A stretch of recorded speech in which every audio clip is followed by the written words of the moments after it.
அந்த டேஸ்ட்டு, அந்த பஞ்சாமிரத்தில் உள்ள டேஸ்ட்டு அப்படியே அதில் வரும். ஆனால் அந்த நெய், முந்திரி பருப்பு, முந்திரி எல்லாம் ஒன்றா சேர்ந்து திராட்சை ஏலக்காய் எல்லாம் வறுத்து எண்ணெயிலேயே இது நெய்யிலேயே வறுத்து விடணும்.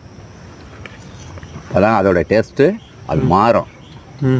லேசாக அதே நெய்யில் அந்த சேவையாவை வாட்டிக்கணும். வாட்டிக்கிட்டு அதுக்கு பிறகு தான் நீங்கள் இதை கொடுக்கணும். அதில் இதை கொட்டி அப்புறம் தண்ணியை கொடுத்து. எங்கே உங்கள் அண்ணங்கர் இருந்தார்? எங்கே தண்ணி இங்கே பாட்டில் இருக்கட்டும். இங்கே உங்கள் அண்ணங்கர் இருந்தார்? எங்கே காணா? போன வீடியோ கழிச்சிட்டு இருந்தீங்க, இதில் காணால. அவர் வெளியில் போயிட்டார். எப்போ வருவார்? ஊரில் இல்லையா? ஃபோன் எடுத்தீங்களா? சேமியா கேசரியை பார்த்துட்டு எல்லாரும் சப்போர்ட் பண்ணுங்கள். எப்படி இருக்குது? சப்ஸ்கிரைப் பண்ணிடுங்க. அதை தான் அவர் சப்போர்ட் பண்ணுங்கன்னு சொல்லிட்டு பாரு.